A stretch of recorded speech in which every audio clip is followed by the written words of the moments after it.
There's so many episodes like this, but this is not the SpongeBob podcast. I was about to go into the explanation, and I was like, wait a minute, actually. I would not be a good guest for a SpongeBob podcast. However, I am a mega Keanu Reeves fan. I have said out loud, somewhere after we made like 100 episodes of this, I have said out loud more than once, I wish I could devote an entire podcast to Keanu Reeves. I didn't know where it would go, other than, I guess, trying to articulate his completely beguiling appeal. And he's just this unique little star that fell from the heavens and is our gift Yes. that we have appreciated and underappreciated at different eras. Mm-hmm. Right now, in a high appreciation mode, he's Very kind of high the internet's boyfriend. Let's just say at the outset that this library carries a lot of feature films that feature Keanu Reeves that you can check out with your library card. Now that we have made a connection, you are listening to Ferndale Library's podcast, A Little Too Quiet, brought to you by the Friends of the Ferndale Library. I'm joined by Roddy. Hello. And Simon. Hello. And we are just here to talk about Keanu Reeves. I love him Same. so much. Like, I have notes for every podcast, and like, obviously I'm not feeling like all there today. And I was like, dude, I wrote down literally any real notes. Not really. I just love him. Right. That's how I feel about him. Well, part of the way that we interact with and cherish movies is we connect with certain movie stars, and we connect certain movie stars to certain genres. You know, Simon has movie trivia, and it was horror. I initially thought of Vincent Price's face. He's an iconic person. Keanu Reeves is iconic. I think that's end of podcast. Period. But the thing is, Keanu Reeves is iconic in several different genres, depending on, like, the man literally has his eras, like independent cinema, like My Own Private Idaho type era, and then you have like the action movie era. Speed. Speed, Point Break, yada yada. Granted, My Own Private Idaho was right after Point Break. Anyway, sorry. And then you have like the sci-fi stuff, action movies, Matrix, yada yada, and then you have rom-coms like The Lake House or Something's Gotta Give, and now you have action movies again. Well, I will say to his credit though, even though he has like these big capital E eras, everything else is still kind of woven in between in those eras, because he's still like, oh yeah, I'm still doing my indie movies while I'm doing this, and you're still gonna see me here. I will surprise you here. And it's like, oh, nice. And one genre we should mention is horror also, as well, along with action and sci-fi and rom-com. And I wanted to start there because Halloween is nearly here, and I know Roddy just rewatched Constantine. I just rewatched Bram Stoker's Dracula. Now, I really do think that Bram Stoker's Dracula, 1992, Francis Ford Coppola, that film is a great place to start. Not only because, you know, it's a Halloween movie, Halloween's coming, it's a horror film, but that is, you know, 1 year after My Private Idaho, and it's kind of in this moment when I guess just critics writ large are trying to figure out Keanu Reeves, and they're kind of already coming to the conclusion in 1992, they're coming to the conclusion that he's a bad actor, or that he's still Ted from Bill and Ted. And you have met Keanu, and he is very much Ted. That's it. And he can't do a British accent, and how dare he try? He cannot. So I think that's all there in Bram Stoker, unfortunately. Yeah, that movie has a lot of problems. I don't think Keanu Reeves is one of them. Yay! Controversial opinion, I think the direction on that movie is terrible. I think Keanu Reeves was miscast. I think he should have been one of the three suitors for Lucy and not Jonathan Harker. He should have been. He could have been in the Richard E. Grant role. He could have been the doctor. That would have been fun. Who calls Van Helsing? That would have been interesting. Shout out to Billy Campbell. Billy Campbell will only be Quincy for me. He's the perfect Quincy. And that's a whole other podcast. And then, you know, the guy, the Princess Bride guy, should have been Jonathan Harker instead of Cary Elwes. We could have reworked this. I did some digging and found out that casting what ifs would have been Christian Slater considered for that role of Jonathan Harker. That probably would have worked better. I'm sorry to say. Yeah. But I mean, yeah, there's a lot of fatal flaws with that movie, and I, like Simon, refuse to pin it on Keanu. I agree. Being solely miscast when there are so many things, so many things wrong with that movie. Well, and I mean, one of the few highlights is Keanu Reeves and Winona Ryder. Yes. Right. Absolutely. So, yeah. And there is something about the direction. I hope I'm not being crude when I say this, but I turned to my brother when we were watching it the other day and just said, like, is this... Did Coppola have a cocaine era? Is this like... Because I've seen Rumblefish, too, and there's just something, like, jittery about both of these films, and I think you're right about the direction. Sorry, Francis. He'll be all right. Yeah, he'll be fine. I think that, and I told you both privately, like, I come back to the movie for Keanu, which is the subject of our podcast. 13 years later, he's in a movie called Constantine, which is an adaptation of Hellblazer. Yeah. So here's the thing. John Graphic novel? Constantine is a character that first shows up in the Swamp Thing graphic novel, issue 37. And then he gets his own graphic novel and a character created by Alan Moore and, you know, his, what's the word I'm looking for? Co-writers and things like that. Yeah. And he is... blonde and British, and was modeled after Sting. So, you know, everything about him just screams Keanu Reeves, of course. And very much Sting and Sting's like Dune era. Yeah. And it's just when I remember when the movie was cast and people were talking about it, and everyone who, you know, was older than I was at the time and who had read the graphic novels and were much more deeply entrenched in this character than I was, were like, what the heck? Mm-hmm. I, on the other hand, bright-eyed, bushy-tailed, in love with Keanu Reeves, was just like, yes. And now that I am older and I know the character better, I am still like, yes. And apparently I win because there's going to be a sequel now. Yeah. So I don't really care. Okay, but all jokes aside, Constantine has been one of my comfort movies for a very long time. And if you've ever seen that movie, you know that it is deeply uncomfortable. So that is actually a mark about things being wrong with me. But I'm fine with that. All right, listen, though. Same, though. Like, I love that movie. I saw that movie in theaters multiple times. Yes. Like, it has some of my favorite tropes, like things in general. Also, the acting cast, are you kidding me, is stacked with just so much talent, and I loved it.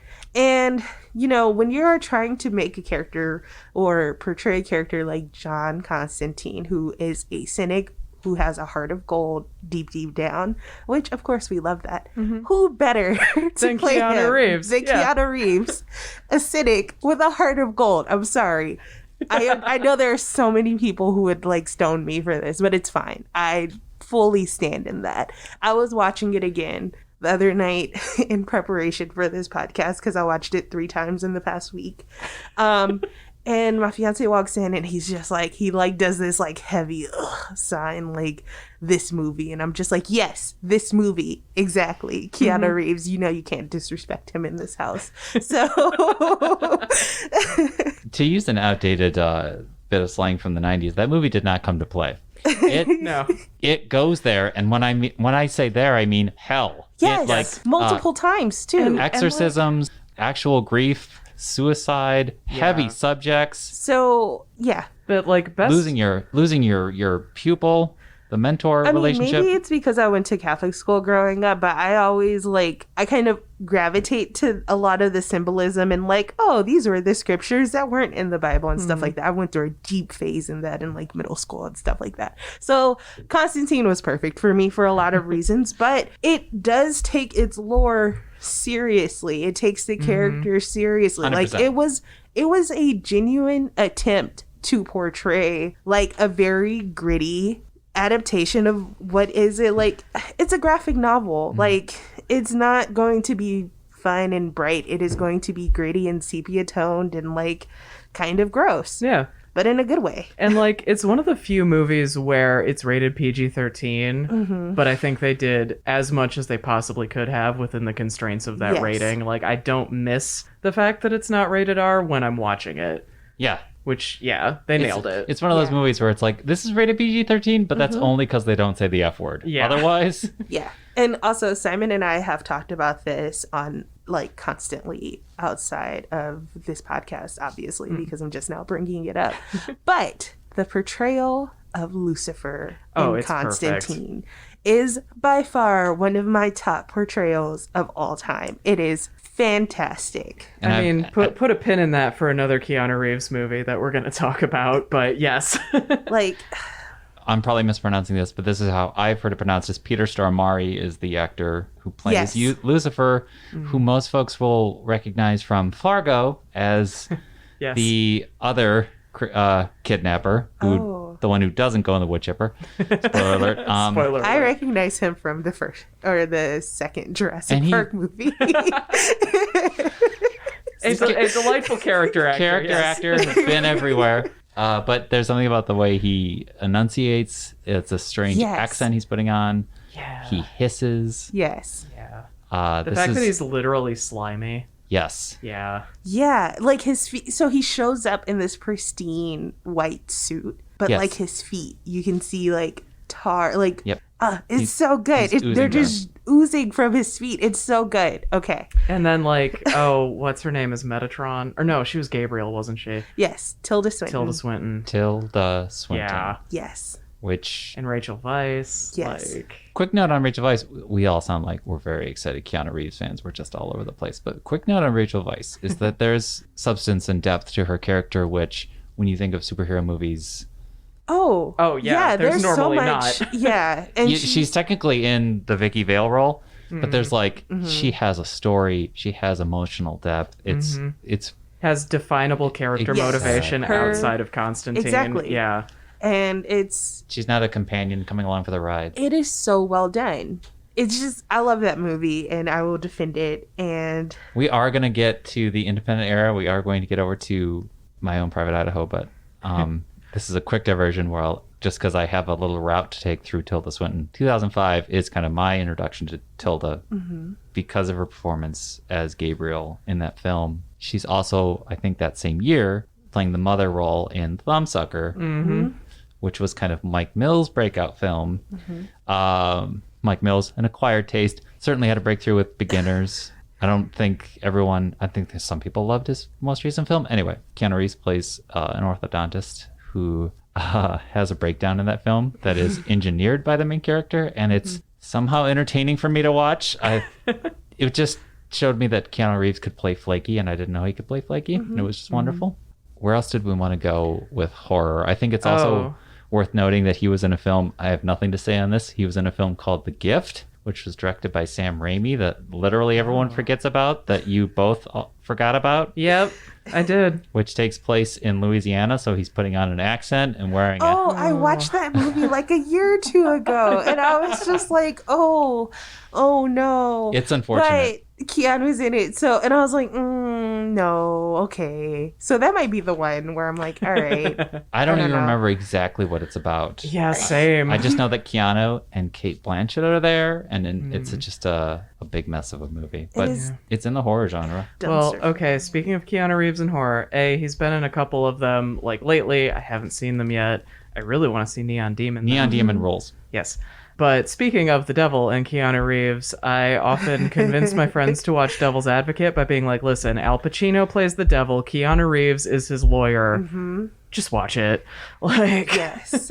In the vein of Bram Stoker's, it's very arch, it's very over the top. Yes. It's very operatic, but like in a better way. Yeah, it owns its campiness, like 110%. Both Al Pacino and Keanu Reeves chew the scenery into oblivion, and it's a delight to watch. And like, a side story about that movie is that Keanu Reeves just took scale pay in order for Al Pacino to hit his salary requirements because he wanted to act against Al Pacino so badly. So, cool movie.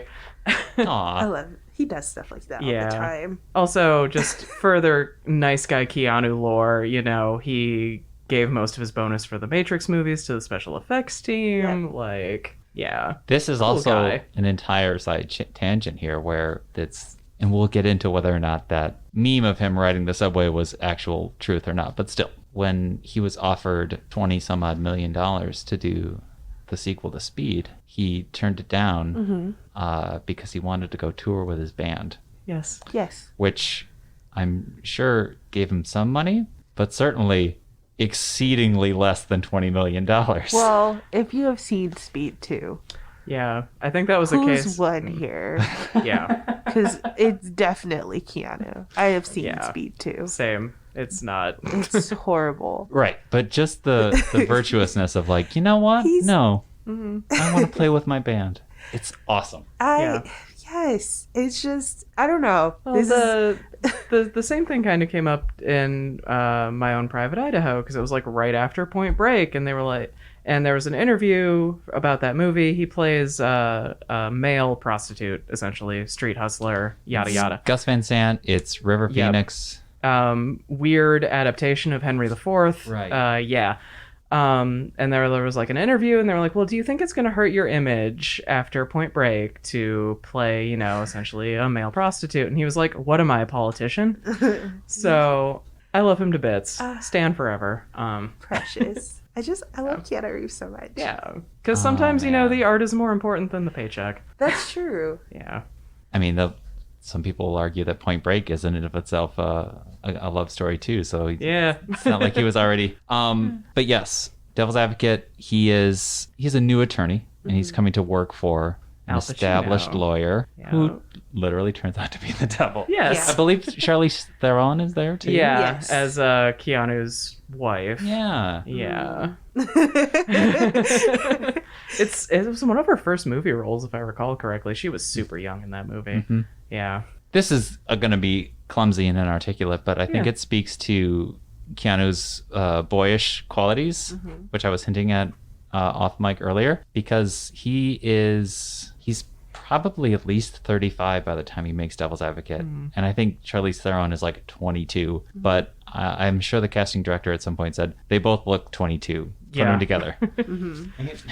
That's all I have to say on that. He has found the fountain of youth, just like Paul Rudd. Actually, I'm so sorry, Simon. I wanted to bring this up with Dracula because this is a very online thing to bring up. However, the Keanu Reeves' Immortal website, in which there are pieces of art of men throughout time who bear some resemblance to Keanu Reeves. And there was an entire website in theory. Yes, That about he how was- he's a vampire. Yes. Listen, these are the conspiracy theories we need. Yeah. Not only want, but Now, need. Yes. here's the thing, though. Did you see during the interview process for John Wick, someone showed him that website? Yes. And his reaction was just, oh, wow. Yes. It was, if you wanted to know any terrible acting that Keanu Reeves has ever done, it's feigning surprise at seeing that website existed. Yeah.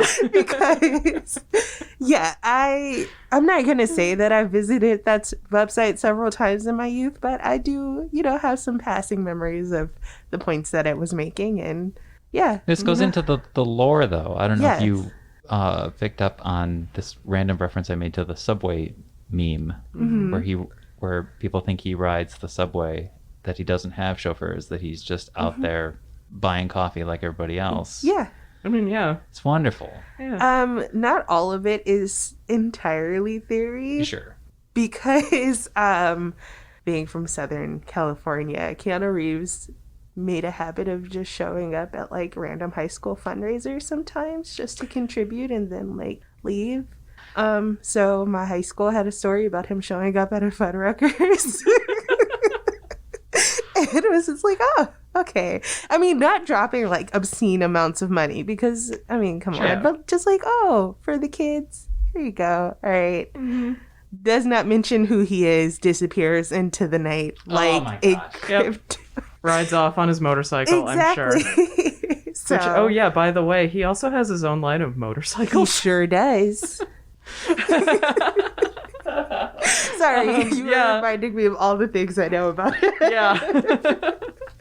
But I think there's something to be said that Keanu Reeves is Keanu Reeves, and Leonardo DiCaprio is Leonardo DiCaprio. There are two different, there's several differences, but there's like different types of Hollywood stars. Yes. And I'm not even going to go into Leo's shadiness with his dating life. I'm just talking about there's some, what I perceive to be self-ascribed sense of prestige to him that, you know, he is untouchable or elevated above the rest of us. Like, and Keanu's riding the subway with us. Yeah. And yet they were both 90s heartthrobs. They were both in similar movies. It's just they're both wired differently. I always got the impression that if I ever met Keanu Reeves and told him how much his portrayal of Neo in The Matrix meant to me, he would just be like, that's so cool. I can't imagine that having any conversation like that with Leonardo DiCaprio, you know?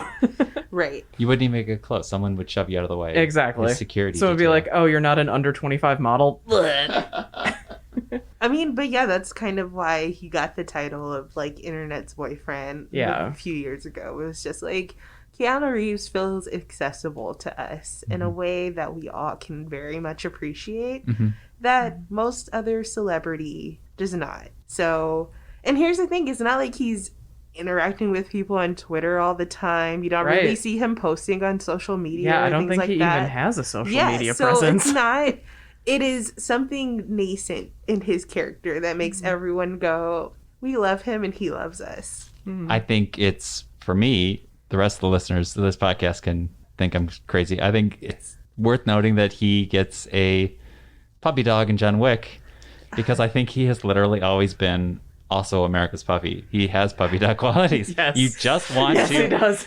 You just want to like cuddle him and pat him on his head and just say, "Oh, like you want his company and you want to root for him and you just think he's a good boy." And of course, you also think of the interview in which they unleashed puppies upon him, and he just, with the glee of a child, goes, "Puppies!"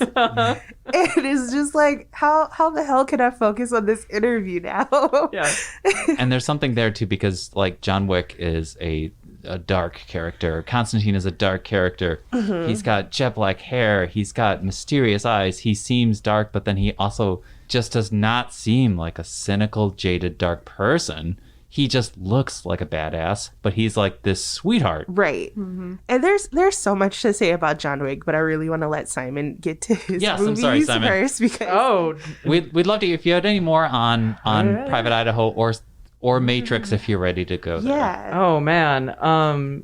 Well, okay, my first exposure to My Private Idaho, I'm going to say, was in a show called Mystery Science Theater, in which they did a host segment making fun of how, quote-unquote, bad of an actor Keanu Reeves is. And I just kind of, and, you know, as a kid, I was like, haha, funny, I don't get this joke, whatever. When I finally saw My Private Idaho, I wanted to write into the Mystery Science Theater fan club and be like, listen, y'all interpreted this incorrectly. Everybody always says he's such a wooden actor in that movie, blah, blah, blah. But, like, it's an awkward interpretation of a Shakespeare play, and the bits of the dialogue that are lifted directly from Shakespeare, he acts in, like, this awkward cadence of, like, delivering it like he doesn't quite believe in what the words are. But as soon as it's off the Shakespeare script again, it's incredibly naturalistic and a wonderful performance. So like it's even the quote unquote bad acting is part of the performance in that movie. I love it to bits. And then River Phoenix, who is a good friend of his. The potentially apocryphal story is that he literally rode his motorcycle from Canada down to Florida to hand deliver River Phoenix the script because River Phoenix's agent like refused to pass it along. Like, I've heard that story. Yeah. I've heard that story. I want to believe it. And same. This is the whole thing of like Point Break, Private Idaho, Bram Stoker's, and then Much Ado, which is all in this Much Ado About Nothing, which I think is 93. We'll get to that. It's all in this whirlwind pocket of like, all right, 89 Bill and Ted up until 93 Much Ado. Most of the critics again are like, this guy's ridiculous. He can't act. Yeah, and that frustrates me about Much Ado. Like, I know that you've heard me like somewhat rant about this, but if you know anything about the character in Much Ado, that's probably like one of the plays in which the villain matters very little to the story. Like, he has one machination and then he's pretty much out of there. And he has his big if I am a villain speech or whatever. And I think that Keanu plays it well because that character literally pales in comparison with the other very colorful characters in the show. Yeah. And the play. You're not supposed to be that intrigued by John is his name. Yeah. You have all this other stuff going on. Right. And he's supposed to be a brooding, grumpy, not quite teenager, but like just a younger guy who is in the shadow of his brother. And that is exactly what Keanu does in that movie. He delivers. And I'm tired of that being used as an example of his poor acting. Absolutely. Yes. And so now I'm seeing a nice breakdown of his eras. So if we do 89 to 93 or 88 to 93, which I just described, kind of wrapping up with Much Ado, something new happens in 94 when he shows up in Speed. And I remember being old enough to remember the reception of that film and how critics seem to say, oh, okay, maybe this is his lane.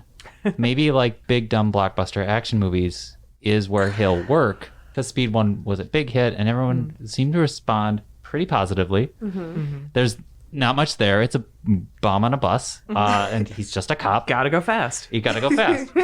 But then that kicks off his new, like, okay, I'll be in action movies, Johnny Mnemonic, Chain Reaction, and obviously those don't work as well. Okay. Listen, okay, but during the early stages of 2020, I sent that clip of him and Johnny Mnemonic screaming about how he just wants to go eat dinner somewhere and get his suit dry cleaned.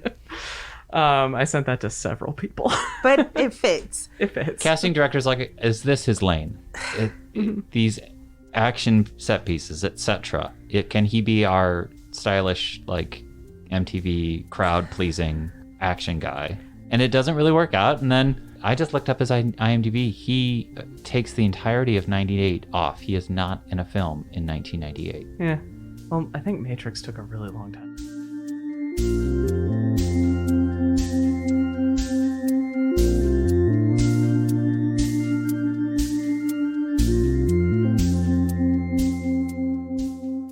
And then something happens in 1999, which starts his third era, which brings us to The Matrix. Yeah.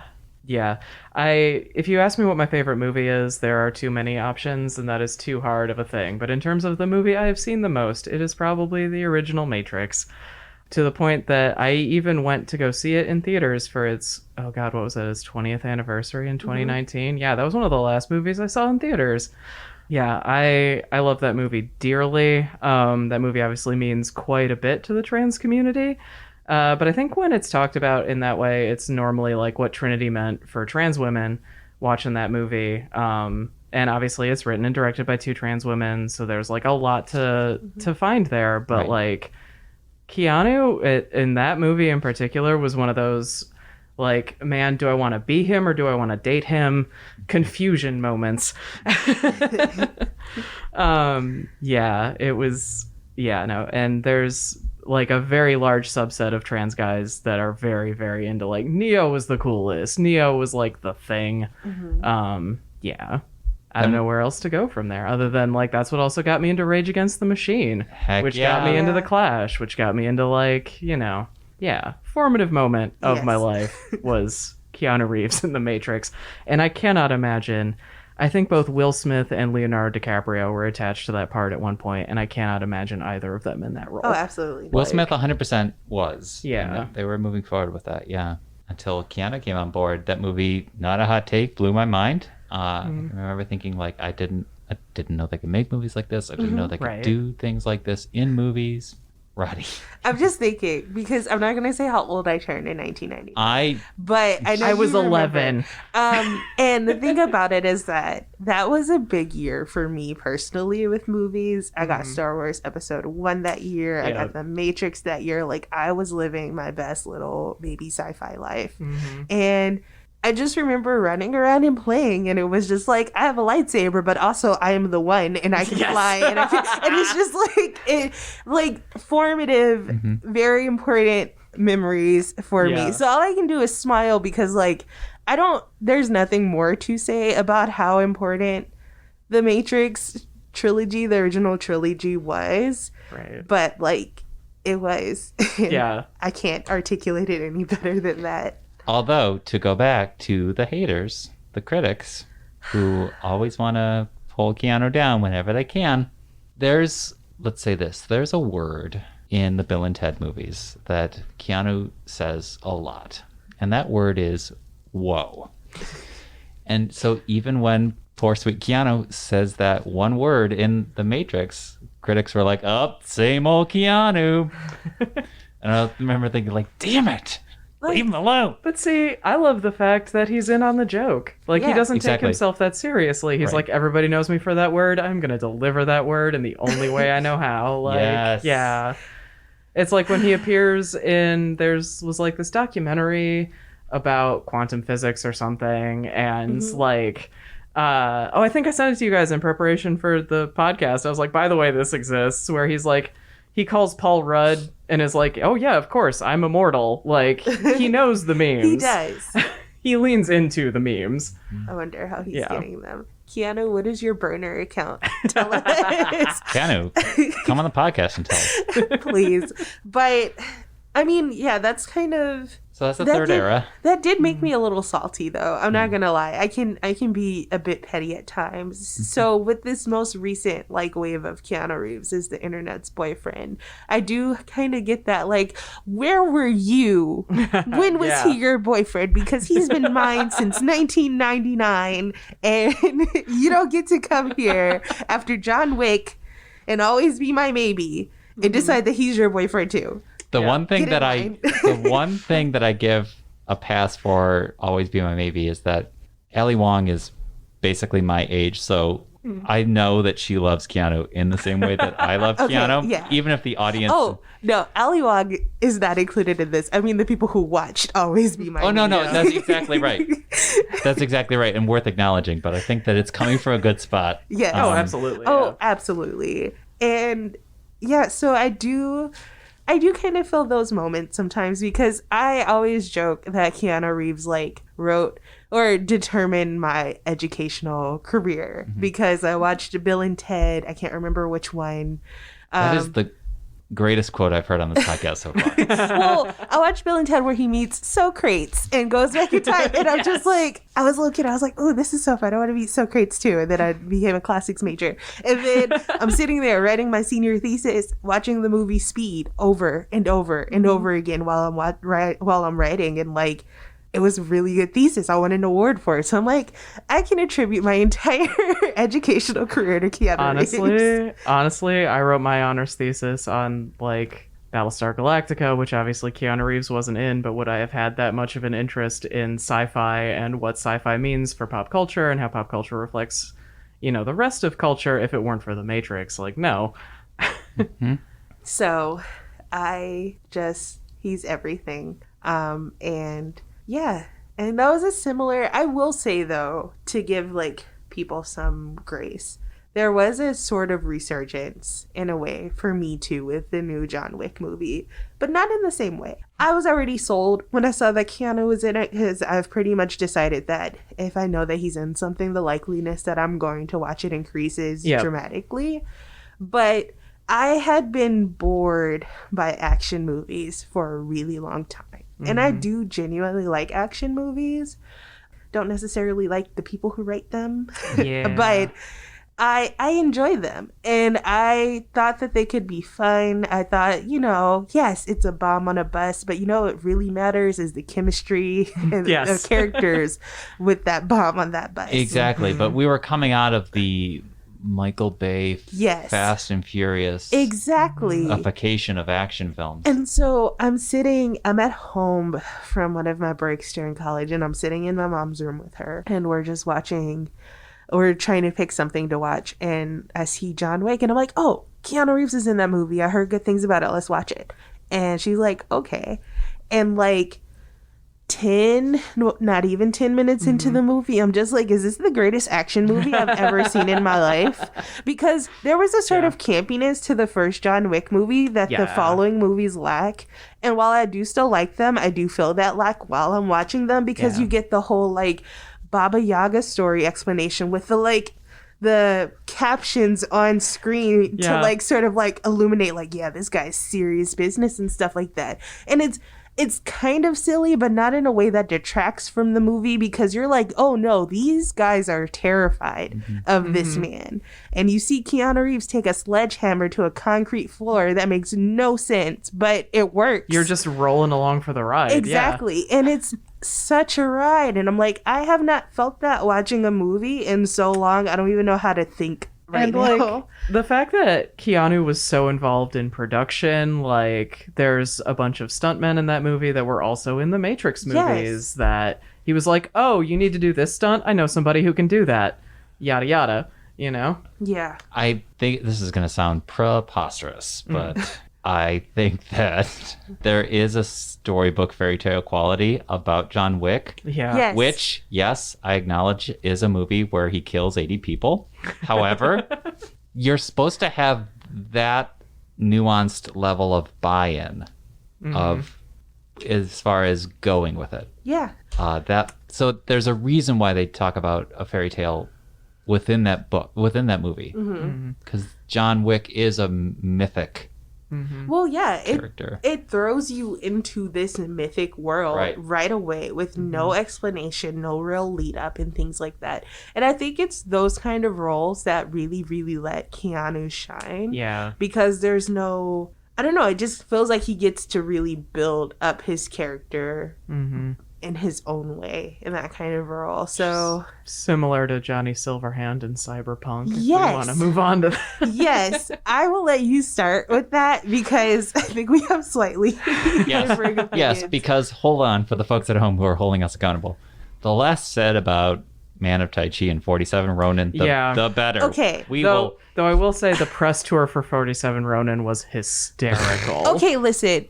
47 Hysterical. Ronin has some of like a handful of my favorite Japanese actors in it, but yeah, I tried to rewatch it in preparation for this podcast, and I was like, oh no, I can't rewatch it. I remember going to see that in the theater with my father one of the few times we've gone to the movies together, and I was just like, I loved it then, and I'm like, why did I love it so much then? And I was like, oh, it's because of Keanu. I was going fully off of the force of Keanu Reeves. So again, laying out my master plan here. Matrix is phase 3, era 3.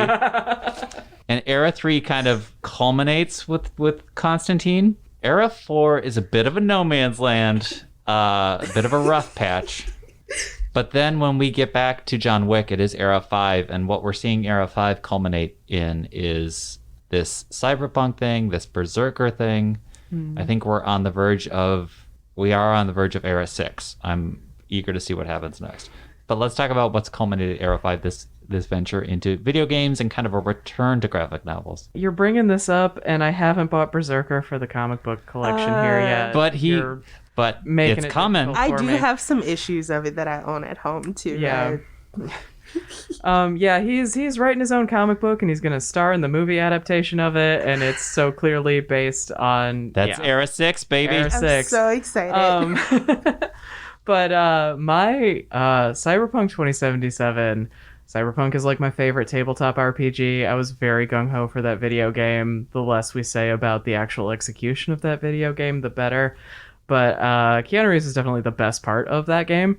Just to give folks context, even if you did not play video games, this was on your radar. Like every culture site, from Nerdist to IO9, was talking about this constantly in its lead up. And it was one of those things where they hired Keanu Reeves and he said, I'm having a really fun time playing this character. So then they added more of the character. And they also added, speaking of his motorcycles, the only motorcycles you can ride in that game are Arch Motorcycles, which is his motorcycle company. So, oh no, I was just gonna say, I mean, you're telling me I get to like ride through this whole world with Keanu Reeves as my +1? Great. But it's like Blade Runner meets Grand Theft Auto. So, moving on. Well, I'm in defense of Cyberpunk. We're not reviewing the game. We're not technically. Technically, I will say it's my favorite tabletop RPG of all time for several reasons. One of them is it's one of the few ones where it was written by not a white guy. Okay. And Yeah. it still managed to make like big waves and is up there with like D&D in terms of tabletop RPGs that people can rattle off even if they're only slightly involved.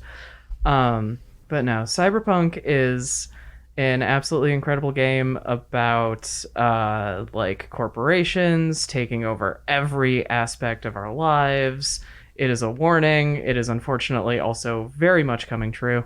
And Keanu Reeves plays like essentially a punk rock character, like a punk rock terrorist named Johnny Silverhand. Oh no, you were going to say something. I'm sorry. Oh, well, okay. So here's the thing. I enjoyed Cyberpunk 2077. I don't know why I couldn't say words for a second there. But also that does have a lot to do with its history because like its creator, I wanted to make sure I got his name right, is Mike Pondsmith. He's one of very few black men who's in that field and in that role. And he created this universe, this game that has, you know, spawned a lot. Even if we don't like everything that it spawned. Like, it is kind of magnificent in itself. Now, I have to add this disclosure.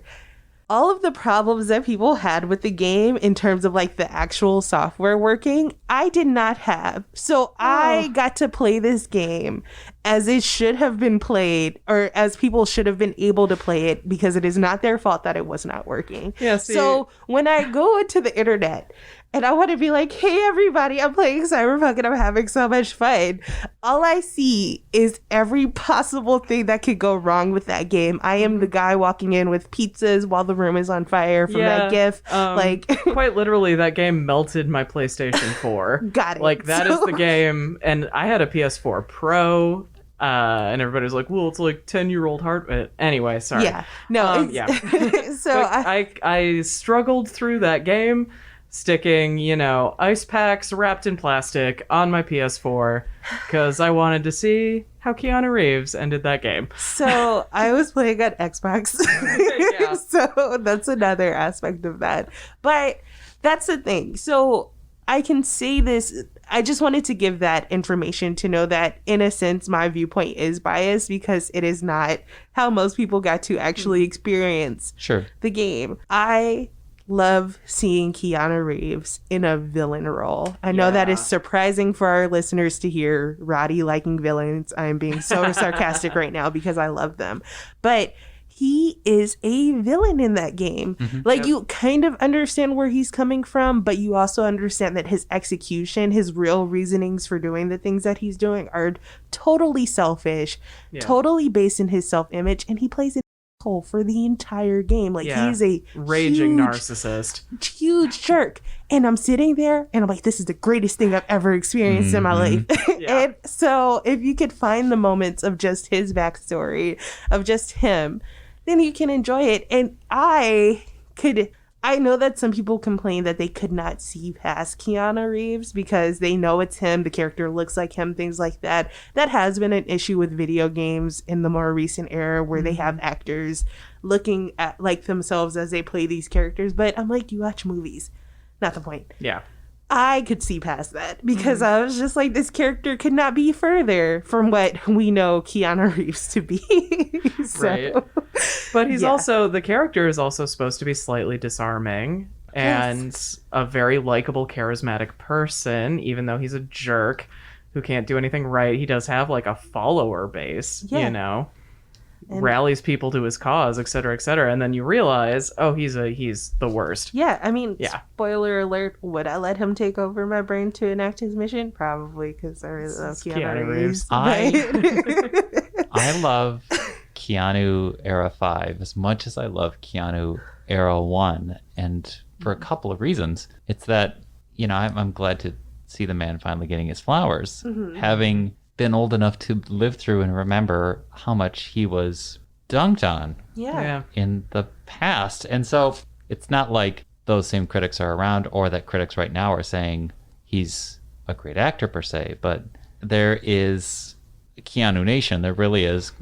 We're three members of it. The fandom is there, and that he is so responsive to it. When he's at the press conference in 2019 for Xbox, someone shouts out, "You're breathtaking," and you can see how engaging Keanu is. There's memes of it. Yes. Yeah, no, you're breathtaking. And that's why, sure, he turned down Speed 2, but I think he's very cognizant of his fan base. So, of course, he's going to do Matrix 4. Of course, he's going to do Bill and Ted 2. There's, of course, nostalgia all over, especially the latter, but... God, he was even in the Bill and Ted cartoon. Yeah. Oh, so cool. Yeah. Love him. And like at one point he played Siddhartha. Like I keep forgetting Oh, that. yeah. Right.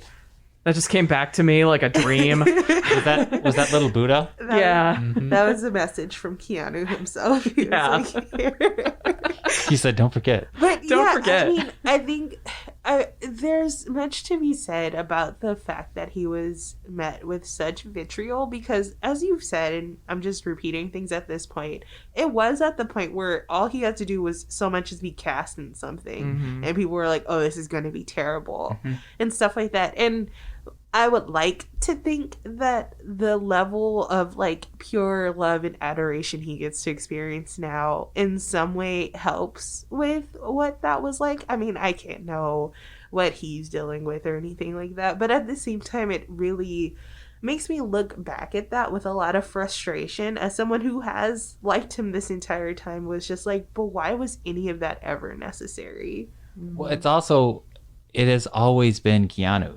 Like, Keanu now is still 92 Keanu. Yeah. And obviously other folks have decided to change their mind and now call him Internet's boyfriend. Yeah. Some of us have been there for Yeah, exactly. Like, we've been here from But the what I start. mean is, like, it's not like he changed himself in 2014. Right. He didn't become a different Keanu. What you mean to say is we're all Keanu fandom hipsters. Yeah, and I mean, there was even a quietness to the first John Wick movie, too, Yeah. which started this recent resurgence. It got released into movie theaters and everything and stuff like that, but people, I feel like when it started to get shown on TV, when it hit, like, you know, those cable movie channels and stuff like that, and people were like, yeah, whatever, I'll give this a shot. I feel like that's when it really, really, really started to pick up, too. Yeah, But, here's my quick impression of the general public's reaction to John Wick. Comes out, they see the trailer, and they're like, all right, well, I'll see it when it comes on video. And then they see it, and they're like, holy shit. yes, exactly. That is 100% Like what converted. happened. Yeah. Yeah. So we should all love Keanu. And Which was kind of what happened with The Matrix. The Matrix was a hit. You can see the numbers, and obviously Matrix Reloaded makes more money, obviously, but that's another movie that also built on video rentals later because people were like, I'm not so sure, and then they're like, oh my gosh, this is the greatest thing I've ever seen. Yep. yeah, just go see the Keanu movie. Yeah. It's honestly mirror image fandom for me is Nicolas Cage. Except, you know, Nicolas Cage is in quite a number of actually terrible movies, but he's the best part of all of them. But like kind of same, like they're both kind of oddball little goofy people. Different volumes, for sure. But similar. The Nick Cage will show up and basically say, I'm Nick Cage. Right. And that's like his catchphrase. I'm going to give you the full cage. yeah. But I would also see just about anything Nicolas Cage is in. So, Right. yeah. Keanu is also low-key a great interview. I think that you hinted at very entertaining press tours. I think, you know, you can see him baffling Stephen Colbert. You can see him making Drew Barrymore laugh. You can see him kind of winning over David Letterman in '94. He just every time he shows up, I think The man is a delight. He is. He's one of the most charming people on the planet. So and has been for centuries, forever. Yes. as the website says. I was scrolling through my Twitter really quick just to see how many times I've mentioned Keanu Reeves over the years, because I guess something I tweet very often out of the blue is I hope Keanu Reeves is having a good day. And You know I what? came across Yeah. a conversation that I decided to then tweet in which someone asked me, like, is Keanu Reeves your celebrity crush? And I was like, no, I just want him to be happy. And my fiance was like, that's even worse. But at the same time, like, that's kind of what it is. It's not just like, I mean, yes, quote unquote, internet's boyfriend, would I date Keanu Reeves given the chance? Absolutely. Well, he's handsome, but there's something there. I just want him to be happy. Like, he is a person where I'm just like, I want nothing but good things for you all the time. Absolutely. So, especially because he's had like a lot of tragedy on the periphery of his life, if not directly in his life. It's like, yeah, I hope he's having a great day. Yeah. I hope he's going on a great motorcycle ride. Yeah. Yeah. So. That's very telling. We just want good things for him. Yeah. Also, random note, Alice Cooper was his babysitter. Oh man, that's awesome. We forgot to talk about that earlier. You've been waiting to mention it this whole time. You know, there it was. That's kind of it. Alice Cooper was his babysitter. Yeah. I don't know what else to say. And so he may or may not be in this era of continuing to, and say what you will about this, but continuing to, quote unquote, give the fans what they want. I mean, you can see that starting with Bill and Ted Part 2, and now a fourth John Wick. Wasn't it the third one? I'm sorry, a third Bill and Ted. Yeah. But then a fourth John Wick. Yeah. And a second Constantine. And these are all things we very much want. Yeah. Maybe that's just where he's at. Oh, man, I hope in the second one Constantine gets to be bi. I'm just putting that out in the universe. Because Constantine in the comics is, like, canonically bisexual and used to date King Shark. Let's do it. Yeah. He just casually mentions that King Shark was his ex. Also on Constantine. Just letting you guys know, various writers who have worked on Constantine, like for the comics, have said that they have seen him in real life. Like they were in a coffee shop and then they see John Constantine and he like winks at them and leaves. Like Alan Moore had 2 experiences like this. I would like the same for myself, but I would like it to be Keanu Reeves. Like I would like to manifest him for myself as well. So however it is that they're doing that. Someday we could do an entire podcast on Alan Moore and his goofiness. Yes. There could be something there because lots of graphic novels, of course, which are things we circulate. Also, his book just came out too. Yeah, I know. Yeah. So. Literally just about, I think, every film that we referenced is here in this library, so you should check it out. Or if you don't have a library card at the Ferndale Library, just go to your local library wherever you are situated and ask for more Keanu Reeves movies because you might be in the mood for it after this podcast. Thank you, Roddy and Simon, for joining us. Thank you. We could probably do this every week. Yeah, probably. I get the feeling. I get a hunch that we like Keanu Reeves. We hope that you do too, and if you are literally at the end of this podcast and listen to the whole thing, clearly you do like Keanu Reeves. It's the Ferndale Library Podcast, as always, brought to you by the Friends of the Ferndale Library, and we always thank John Duffy for giving us music to play at the beginning and end of each episode, and I appreciate our guests, and I appreciate you listening, and we'll be back next week with more. Until then, whoa.